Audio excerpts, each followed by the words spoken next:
Bismillahirrahmanirrahim. Assalamualaikum warahmatullahi wabarakatuh. Apa kabar semuanya?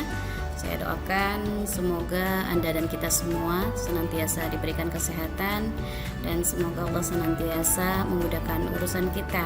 Baik, kembali lagi bersama saya Anissa di video pembelajaran mengenai perancangan basis data. Baik, pada kesempatan kali ini ya kita akan membahas ya mengenai implementasi basis data ya. Nah, apa sih pengertian dari implementasi basis data? Implementasi basis data ini merupakan upaya untuk membangun basis data fisik ya yang ditempatkan di dalam memori sekunder dengan bantuan DBMS ya. Kita sudah tahu ya contoh DBMS kemarin bisa itu Access gitu ya, salah satunya bisa MySQL, bisa Oracle dan lain sebagainya gitu ya. Kemudian tahap implementasi basis data ini akan diawali dengan melakukan transformasi dari model data yang telah selesai dibuat, skema atau struktur basis datanya sesuai dengan DBMS yang dipilih ya. Kemudian ada faktor-faktor yang mempengaruhi performansi sistem basis data, diantaranya adalah kualitas dan bentuk perancangan basis data, yaitu struktur basis datanya dan cara aksesnya, kemudian kualitas mesinnya, kemudian sistem operasi yang digunakan dan DBMS yang digunakan. Baik, di dalam tahapan implementasi basis data ini kita ya nantinya akan mentransformasi ya dari model data, di mana model data ini yang kita gunakan adalah model data entity relationship dengan menggunakan entity relationship diagram yang telah selesai dibuat ke skema struktur basis datanya yang sesuai dengan DBMS yang dipilih ya. Jadi secara umum sebuah diagram IR itu akan direpresentasikan menjadi sebuah basis data secara fisik. Artinya nantinya ya tabel-tabel yang dihasilkan dari model data yang kita gunakan, yaitu dengan menggunakan model entity relationship diagram ini akan menjadi suatu tabel di mana nantinya tabel yang dihasilkan ya dari hasil perancangan basis datanya itu nanti akan kita implementasikan dengan menggunakan DBMS. Nah, ini salah satu contoh ya. Kemarin kita sudah membahas ya mengenai apa itu entitas gitu ya. Kemudian entitas itu memiliki atribut gitu ya. Kemudian atribut itu apa gitu ya. Kemudian kita juga sudah membahas ya pekan kemarin itu mengenai relasi gitu ya atau relationship gitu ya, yaitu yang menghubungkan ya. Relasi itu fungsinya adalah menghubungkan antara satu entitas dengan entitas yang lain gitu ya. Kemudian kita juga kemarin sudah membahas mengenai tingkat kardinalitasnya gitu ya, mapping cardinality ya, yaitu ada one to one, ada one to many, ada many to many gitu ya. Kemudian kita akan melihat ya, ini salah satu contoh entitas ya. Kalau dilihat dari ininya ya, transformasi model data ke basis data fisik, yaitu ada aturan umum dalam pemetaan model data yang digambarkan dengan diagram IR menjadi basis data fisik ya, adalah sebagai berikut. Setiap himpunan entitas nantinya akan diimplementasikan sebagai suatu tabel. Nah, tabel yang dihasilkan inilah yang nantinya ya akan kita implementasikan dengan menggunakan DBMS ya. DBMS yang kita pilih. Nah, kemarin ini ada sebuah contoh ya. Ini contoh entitas. Nama entitasnya adalah mahasiswa. Kemudian dia punya atribut NIM. NIM itu merupakan primary key, yaitu atribut yang bersifat unik ya. Nilainya nanti bersifat unik. Artinya adalah dia akan mengidentifikasi setiap recordnya sehingga setiap record itu tidak ada yang sama nilainya gitu ya. Kemudian kalau kita gunakan NIM ini sebagai primary key, berarti nantinya dia bersifat unik ya. Tadi sudah saya sampaikan bahwasanya dia tidak akan memiliki nilai yang sama ya antara satu record dengan record yang lainnya. Nah, kemudian terkait dengan ini atribut ya, ini entitas, setiap entitas punya atribut. Untuk penamaan nama atributnya ya, bisa dilihat kalau misalkan kita ingin menggunakan jarak antara satu kata dengan kata yang lainnya ya, ini harus menggunakan underscore ya, bukan strip ya, tapi underscore seperti ini. Kalau misalkan misalkan ini ada alamat mahasiswa, ini bisa disingkat ya ALMT mahasiswa. Ini menyatakan bahwa ada atribut alamat mahasiswa, kemudian TGL lahir. Ini kalau misalkan kita nggak mau menggunakan spasi atau underscore seperti ini, jarak gitu ya, kita bisa menggabungkan ya, langsung digabungkan menjadi tanggal lahir seperti itu. Nah, nantinya ya satu entitas ini ya akan menjadi satu tabel. Ya, satu entitas akan menjadi satu tabel. Kalau misalkan di sistem kita nantinya ya dari hasil rancangan yang kita buat ya, dari analisis yang sudah kita lakukan, misalkan ada 10 entitas, maka nantinya ke 10 entitas itu nantinya akan menjadi suatu tabel ya, di mana nantinya atribut dari masing-masing entitas ini akan menempati kolom-kolom ya. NIM itu adalah PK. PK ini artinya adalah primary key, P-nya primary key, key-nya adalah key gitu, primary key. Kemudian nama mahasiswa ya, atribut yang kedua. Kemudian yang ketiga adalah alamat. Kemudian yang keempat adalah tanggal lahir ya. Jadi nanti inilah yang nanti akan kita implementasikan ke DBMS-nya ya. Nah, untuk selanjutnya kita akan latihan ya. Ya, misalkan nih ada ini entitas ya, nama entitasnya adalah guru, kemudian ini adalah relasinya yaitu punya, kemudian ini ada jadwal misalkan. Nah, ada hubungan antara guru ya dengan jadwal. Nah, kalau mungkin kita lihat lagi ya, ini belum lengkap ya gambar entity relationship diagramnya. Jadi suatu entity relationship diagram itu akan lengkap jika entitasnya punya atribut gitu ya. Nanti relasinya juga punya atribut ya. Kemudian ada tingkat hubungan antara satu entitas dengan entitas yang lainnya. Misalkan kita coba ya. Ini misalkan tadi ada guru. Ya. Guru. Oke.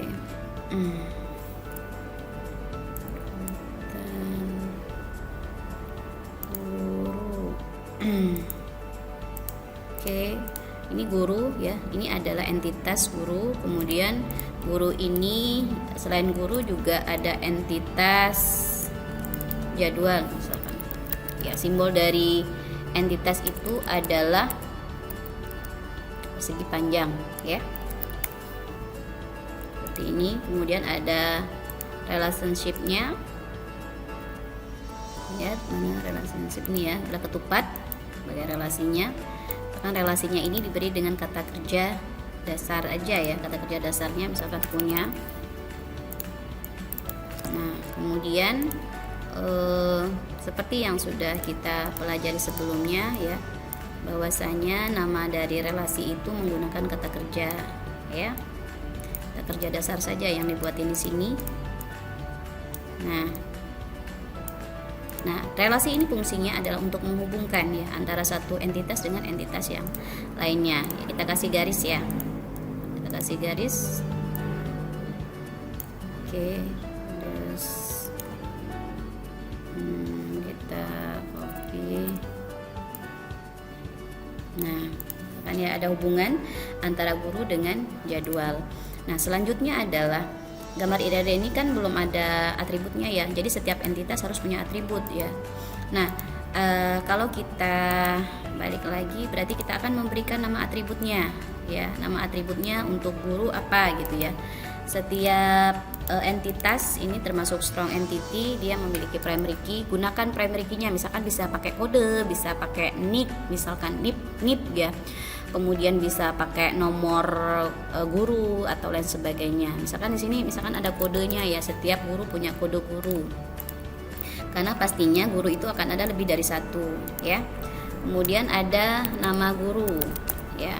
Nah, kemudian selain ada nama guru juga misalkan ada alamat gurunya ya, alamat guru. Kemudian ada telepon gurunya misalkan ya. Nah, ini adalah atribut ya. Jadi semua atribut yang kita berikan untuk entitas guru ya pastinya menjelaskan mengenai entitasnya, yaitu guru ya. Nah, kemudian dari 4 atribut ini kita akan memilih yang mana yang merupakan primary key. Yang merupakan primary key nantinya silakan diberi garis bawah ya. Dia merupakan primary key. Kenapa dia merupakan primary key? Karena pastinya kalau misalkan kita menentukan ada kode guru, maka kode guru ini akan berbeda ya antara satu guru dengan guru yang lainnya ya. Nah, kemudian kita akan menentukan, misalkan di sini ada jadwal. Ya, jadwal ini misalkan kita pakai kode jadwal ya, nama primary key kode jadwal, kemudian tanggal jadwal. Misalkan tanggal jadwalnya ya. Nah, kemudian minimal ada 2 ya. Jadi setiap entitas itu minimal ada 2 atribut ya yang menjelaskan mengenai atributnya ini ya, mengenai entitasnya ini. Nah, selanjutnya kalau misalkan sudah kita tentukan atribut untuk masing-masing entitasnya, maka kita akan menentukan tingkat kardinalitasnya antara guru dengan jadwal ini. Bagaimana sih hubungannya gitu? Tingkat kardinalitasnya seperti apa? Tingkat hubungannya itu seperti apa antara guru dengan jadwal ini? Maka kita bisa membaca dulu ya, artinya menganalisis dulu nih kita analisis dulu cara membacanya dari kiri ke kanan, kemudian kanan ke kiri, selalu dimulai dari 1 ya, seperti yang sudah kita bahas di pertemuan sebelumnya atau di semester sebelumnya. Misalkan satu guru itu mempunyai ya, menggunakan kata kerja aktif, cara membacanya ya menggunakan kata kerja aktif dan pasif, menggunakan kalimat pasif dan aktif ya. Kemudian satu guru mempunyai apakah dia bisa mempunyai banyak jadwal ya? Bisa ya, minimal 1 maksimal banyak, jadi bisa memiliki banyak jadwal. Banyak itu adalah disimbolkan dengan M ya. Kemudian kita mulai dari 1 ya, satu jadwal dimulai dari sini ya tadi ya. Satu jadwal selalu dimulai dari 1. Satu jadwal itu dipunyai oleh misalkan dipunyai oleh satu dosen misalkan ya.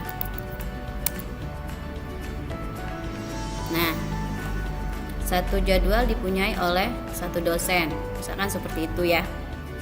Apakah satu jadwal ini bisa dimiliki oleh banyak dosen? Misalkan kalau kondisinya kita memilih 1 aja gitu ya. Satu jadwal ini dipunyai oleh satu dosen ya, satu jadwalnya. Kemudian setelah kita menentukan berarti kita lihat ya, yang awal ini saya merahin ya. Yang membacanya di awal ini diabaikan ya, nggak usah dilihat, kita lihat yang di sininya. Berarti kita lihat jadwal itu tingkat kardinalitasnya adalah M ya, berarti di jadwal ini tingkat kardinalitasnya adalah M, many berarti banyak. Kemudian yang dosen lagi, guru ini ya, sorry, jatuh jadwal dipunyai oleh satu guru. Nah, kemudian untuk gurunya itu tingkat kardinalitasnya adalah 1 ya, kita copy sini, berarti gurunya itu adalah tingkat kardinalitasnya adalah 1 ya. Yang ini diabaikan ya, ini diabaikan, nggak usah dihiraukan. Yang dilihat itu adalah untuk yang sininya ya, M untuk jadwal dan 1 untuk guru. Maka tingkat kardinalitas antara guru dengan jadwal adalah 1 to many ya. Nah, kalau misalkan tingkat kardinalitasnya sudah diketahui, baru kita menentukan atribut untuk relasinya, yaitu punya. Bagaimana cara menentukannya ya? Saya ulangi lagi, mungkin sekedar mereview kembali. Untuk menentukan atribut untuk relasi, maka jika kardinalitasnya adalah 1 to many, maka atribut yang untuk relasinya ini akan diambil dari primary key yang ada di entitas kiri dan kanannya. Jadi kalau misalkan kita buatkan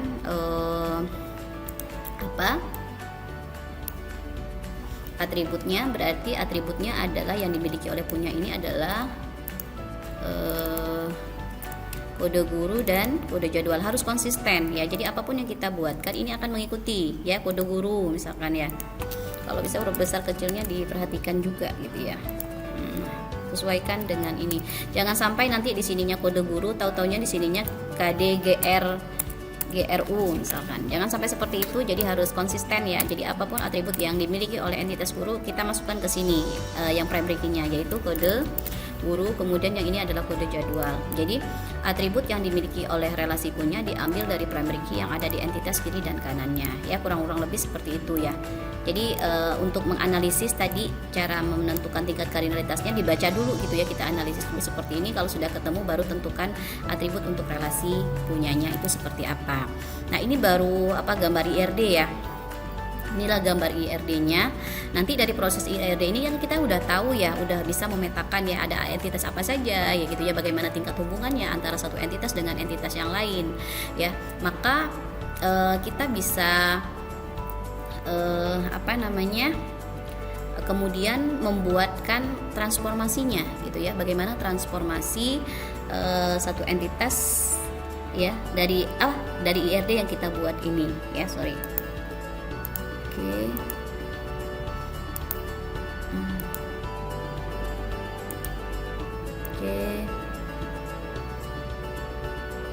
Nah, kemudian kalau kita mau buatkan ininya ya, nanti ini ya, kalau kita buatkan transformasinya itu seperti apa ya. Nah, kalau misalkan kita mau buatkan transformasinya, itu berarti kita akan membuatkan dikotak-kotakin ya, di kotak atau diberi kotaknya itu dengan putus-putus ya. Nah, kalau misalkan kita ingin membuatkan transformasi ya, perubahan dari IRD itu IRD ke LRS, maka kita akan mendapatkan gambar yang seperti ini. Yang pertama akan kita lakukan analisis terlebih dahulu ya, dimana kalau kita ingin membuatkan atau menggambarkan transformasi IRD ke LRS ini, maka kita akan fokus lihat relasinya ini ya, relasi punya ini kira-kira nanti mau digabungkan kemana gitu, fokusnya lihat ke relasi ya, apakah dia digabungkan ke guru nantinya ataukah dia akan digabungkan ke jadwal ya. Untuk transformasi ini ada aturannya ya, ada aturan yang bisa kita pakai ya untuk membuat transformasi IRD ke LRS, yaitu ya, jika kardinalitasnya adalah one to many maka relasi akan ikut ke many ya. Nah, kalau kardinalitasnya one to one seperti apa? Relasi akan ikut ke entitas yang lebih membutuhkan referensi. Kalau many to many seperti apa? Relasinya akan berdiri sendiri ya, seperti yang sudah kita bahas di sebelum-sebelumnya ya. Kemudian kalau misalkan ini adalah kardinalitasnya adalah one to many, maka relasi akan ikut ke many ya. Berarti kita akan kotakkan atau kita akan gabungkan ya, ini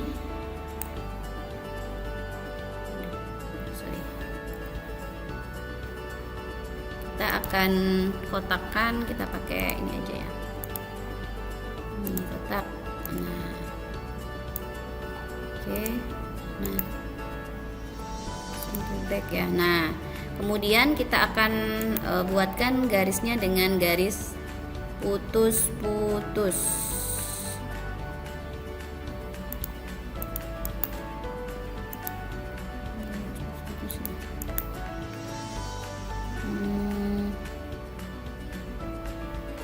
Shape di mananya ya?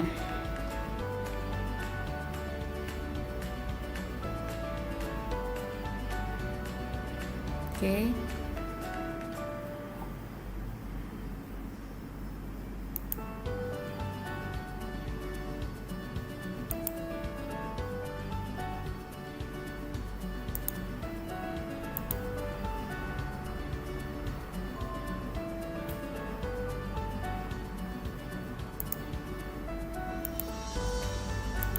Nah, itu ya.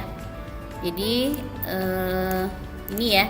Jadi nantinya relasi punya akan ikut ke yang kardinalitasnya adalah M. Kemudian guru berarti akan berdiri sendiri ya. Saya copy, paste. Nah, sini. Oke, ini ya berarti ya. Nah, dari sini berarti kita sudah melakukan proses transformasi ya. Kita sudah melihat nih kalau misalkan relasinya adalah punya ini, maka relasi punya ini akan ikut ke many ya. Maka yang one ini akan dikotakin sendiri seperti ini ya. Ini adalah transformasi IRD ke LRS. Nah, selanjutnya setelah kita buatkan transformasi IRD ke LRS, kita akan membuatkan apa namanya LRS ya. Kita akan membuatkan logical record structure. Oke. Ya, kita akan buatkan LRS-nya. Nah, bagaimana cara membuat LRS-nya? Gitu ya. Gimana caranya? Maka kita akan melihat ya hasil transformasinya. Kalau misalkan udah dikotakin seperti ini, kita sudah bisa melihat sebenarnya, kita sudah bisa menentukan gitu ya, dimana nantinya akan ada dua LRS yang terbentuk ya. Jadi nantinya kalau misalkan relasi ikut ke jadwal, nama relasinya ini tidak akan menjadi nama LRS. Jadi menjadi nama LRS itu adalah yang entitasnya, yaitu jadwal. Jadi kalau misalkan saya buatkan di sini gitu ya.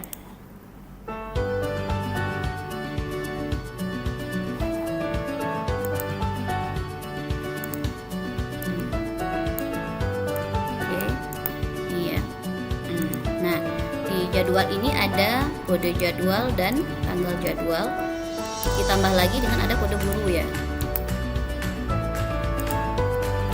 Oke, kita kasih hitam. Nah kemudian selain ini ada apa? Ini ya, kita lihat mau di sini nih.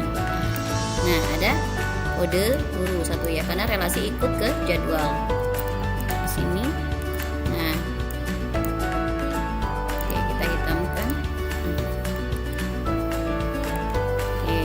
Berarti kode gurunya nggak usah diberi garis bawah ya, nggak usah diberi garis bawah aja. Nah, yang diberi garis bawah cukup yang merupakan primary key-nya saja ya. Berarti ini kita dapat ya satu kotak yang pertama, yaitu yang di atributnya ada kode jadwal, tanggal jadwal, dan kode guru. Nah ada kotak yang kedua lagi yang ini ya, kotak guru. Nah ada dua kotak di sini. Nah namanya adalah guru gitu ya. Atributnya apa saja kita copy dari sini gitu ya, bahwa atributnya itu ada kode guru,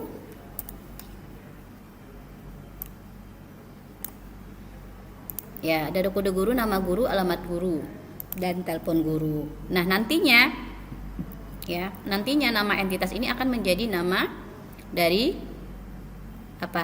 nama dari LRS-nya. Ya, jadi kalau misalkan kita sudah ketemu ada yang dua seperti ini ya, bahwasanya nantinya ya karena relasi ini ikut ke jadwal, maka panahnya juga nanti akan mengarah ke ini ya, ke sini. Nah, gitu. Jadi panahnya ke sini gitu ya. Buatkan lebih terang. Nah ya. Jadi karena relasi punya ikut ke jadwal, berarti panahnya ada panah garis yang menuju ke LRS jadwal. Kita pindahkan aja ke sini biar enggak itu ya. Nah, ini kita pindahkan ke sini. Oke. Nah, mungkin sampai sini mudahan jelas ya. Setelah kita mau buatkan LRS, kalau udah ketemu seperti ini, kasih nama LRS-nya. Kalau untuk memberikan nama LRS ya, ini tadi adalah nama LRS-nya adalah guru, kemudian yang ini nama LRS-nya adalah satunya lagi adalah jadwal, bukan punya ya, tapi jadwal. Oke. Nah ini jadwal. Kemudian ya perhatikan, setiap ada panah yang mengalir ke jadwal ini karena ada kode guru. Kode guru ini dapatnya dari mana? Ya dari ini ya, dari RS guru gitu ya. Karena ada primary key ke sini, berarti nanti akan masuk ke sini. Berarti jadwal ini nantinya kenapa dia ada kode guru? Karena dia berelasi atau berhubungan dengan tabel guru ya. Jadi nantinya ya kode gurunya ada di sini ya. Oke. Kira seperti itu. Ini enggak usah diberi garis bawah. Ada usah diberi garis bawah. Nah itu ya, ini udah jadi ya, ini adalah gambar dari LRS-nya ya. Nah kemudian setelah kita buatkan LRS-nya, berarti udah ketahuan sebenarnya ya tabelnya ada apa saja ya. Jadi kalau misalkan kita lihat lagi ya, tabelnya apa saja. Bagaimana cara kalau kita ingin membuat tabel? Untuk membuat tabel, maka nantinya kita cukup menghitung ya di sini. Ya misalkan ada guru itu kan ada 4 ya, ada 4 atributnya, berarti nanti akan ada 4 kolom yang akan kita buatkan ya. Oke. Kolom yang pertama itu ada KD guru. Oke, harus konsisten ya, jadi harus sama. Kemudian ada nama guru. Kemudian ada alamat guru. Ya, kemudian ada telepon guru. Jadi harus sama persis ya, tidak boleh berbeda. Jadi harus konsisten. Yang mana yang merupakan primary key? Yang merupakan primary key-nya adalah ini. Kita buatkan PK untuk menandakan bahwa yang primary key adalah kode guru. Satu lagi ada tabelnya, berarti ada tabel jadwal. Yang ini adalah tabel guru. Nama tabelnya adalah tabel guru. Ya. Oke, ini nama tabelnya adalah tabel guru. Ya, kemudian kita akan buatkan tabel satu lagi, ada 3 atributnya, berarti akan ada 3 kolom. Oke. Setiap atribut akan menempati kolom-kolom, berarti ada kode jadwal ya, sini ya. Nah, kemudian ada tanggal jadwal, kemudian ada KD guru. Nah, ini udah selesai, berarti nama tabelnya nih akan, nama LRS-nya akan menjadi nama tabelnya ya. Berarti nama LRS-nya ini adalah tabel jadwal. Nah, kemudian yang merupakan PK yang mana? Ya, yang ini ya. Yang PK-nya adalah ini. Nah, kemudian yang ini gitu ya. Setiap ada yang atribut yang masuk dari LRS lain ya, atau dari entitas lain gitu ya, maka ini termasuk foreign key, artinya kunci asing ya, FK ya, bahwasanya menandakan bahwa tabel ini akan berelasi dengan tabel yang lain gitu. FK ini menyatakan bahwa ini adalah foreign key, dia berhubungan dengan, berarti dengan tabel guru nantinya gitu ya. Berarti di jadwal ada tabel guru nantinya, karena di sini ada kode guru dan tabel jadwal itu berinteraksi atau berhubungan dengan tabel guru nantinya. FK ini adalah foreign key, di mana foreign key itu adalah di suatu tabel ya, di sini ya, suatu tabel ini dia bukan merupakan primary key, tapi di tabel yang lain nantinya dia merupakan primary key, yang ini dia merupakan PK, tapi di tabel jadwal dia bukan PK, tapi dia merupakan FK, kunci asing gitu ya, kunci tamu ya, foreign key ya, kunci asing ya. Kira-kira seperti itu ya. Ini adalah salah satu contoh ya, contoh dari bagaimana kita ingin ya, kalau kita ingin mengimplementasikan basis data ke basis data fisik ya. Jadi bagaimana kita mentransformasikan model data yang kita gunakan itu ke basis data fisik, kira-kira tahapannya seperti ini ya, kurang lebihnya seperti itu. Baik, ini penjelasan ya, bagaimana kita ingin mentransformasikan ya model data ini ke basis data fisik ya. Mungkin itu saja yang bisa saya sampaikan ya, terkait dengan bagaimana caranya kita mengimplementasikan model data yang kita buat ke basis data fisik, yang nantinya dari tabel yang dihasilkan, yaitu tabel ini, misalkan tabel guru dan tabel jadwal ini, bagaimana kita mengimplementasikannya dengan menggunakan DBMS ya. Nah, kalau misalkan kita ingin menggambarkan tabel ini dengan menggunakan DBMS, misalkan DBMS-nya misalkan akses, maka silahkan nantinya create tabel-tabel ini ke dalam Microsoft Access-nya ya. Kalau misalkan kita coba akses, nah misalkan kita coba ya mengimplementasikannya ke Microsoft Access, misalkan kita simpan datanya misalkan di sini ya, kemudian nama database-nya apa, misalkan nama database-nya misalkan di sini akademik, misalkan kita buatkan nama database-nya apa gitu, akademik misalkan gitu ya. Kemudian kita klik OK, kemudian selanjutnya kita create ya. Oke. Nah, nanti tabel-tabel tadi itu akan kita implementasikan ke sini gitu ya. Tadi ada tabel guru. Nah, tabel guru atributnya apa saja kita tentukan sesuai dengan hasil yang sudah kita rancang tadi ya. Ada kode guru gitu ya, ada nama guru gitu ya. ada apa lagi ini ya, ada kode guru. Nah, tipe datanya apa gitu ya. Nah, nantinya kita mau menginput kode guru ini dengan seperti apa nginputnya gitu. Apakah berupa teks, ataukah berupa number, atau berupa date time, atau dan sebagainya, atau currency ya. Jadi nantinya tipe datanya disesuaikan dengan DBMS yang kita gunakan. Misalkan kita pengennya yang untuk kode guru misalkan short tag ya. Kemudian ada atribut yang kedua, nama guru. Ini harus sama persis ya, sesuai dengan hasil rancangan kita, diimplementasikan juga harus sama persis dengan apa yang dirancang, karena apapun yang kita rancang itu akan kita implementasikan ya sesuai dengan apa yang sudah kita rancang. Jadi intinya implementasi menyesuaikan apa yang sudah kita rancang. Nah, kemudian yang ketiga itu ada alamat guru misalkan ya. Berarti ada alamat guru, tipe datanya apa? Misalkan short text juga misalkan gitu ya. Kemudian ada telepon guru misalkan ya.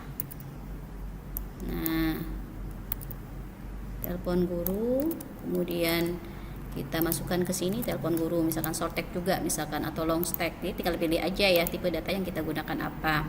Nah, ini yang merupakan primary key-nya adalah kode guru ya. Otomatis yang merupakan primary key-nya adalah kode guru. Kemudian kita simpan datanya.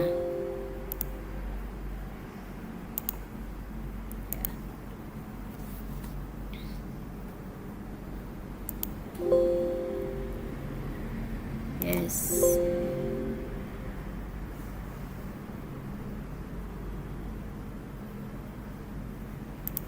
Oke.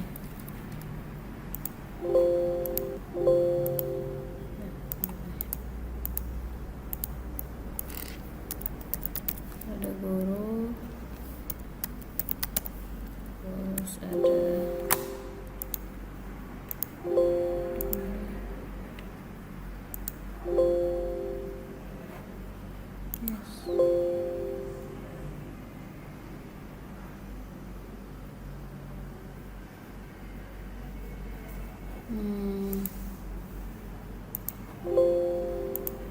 coba ya,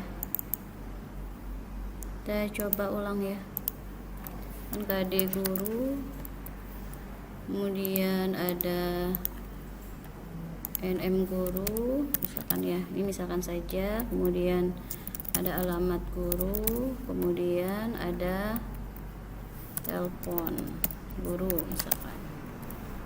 Simpan coba ya. Nah ya, berarti tersimpan datanya ya, berarti tersimpan datanya. Nah, kalau kita misalkan ingin membuat tabel yang selanjutnya, tinggal kita buatkan aja. Berarti tadi itu ada tabel jadwal, kemudian ada KD jadwal, kemudian tipe datanya misalkan kita gunakan short tag, kemudian tanggal jadwalnya gitu ya. Tanggal jadwalnya misalkan kita pilih date time, kemudian ada kode guru misalkan tadi ya, sesuai dengan kode yang ada di sini ya, KD guru berikutnya. Yes. Nah, kode guru tipe datanya short tag ya, yang merupakan primary key adalah kode jadwal ya. Simpan, maka terbentuklah dua tabel ini gitu ya. Nah, oke, mungkin itu saja yang bisa saya sampaikan ya untuk pertemuan kita kali ini. Insyaallah kita ketemu lagi di video pembelajaran selanjutnya. Terima kasih atas perhatiannya. Assalamualaikum warahmatullahi wabarakatuh.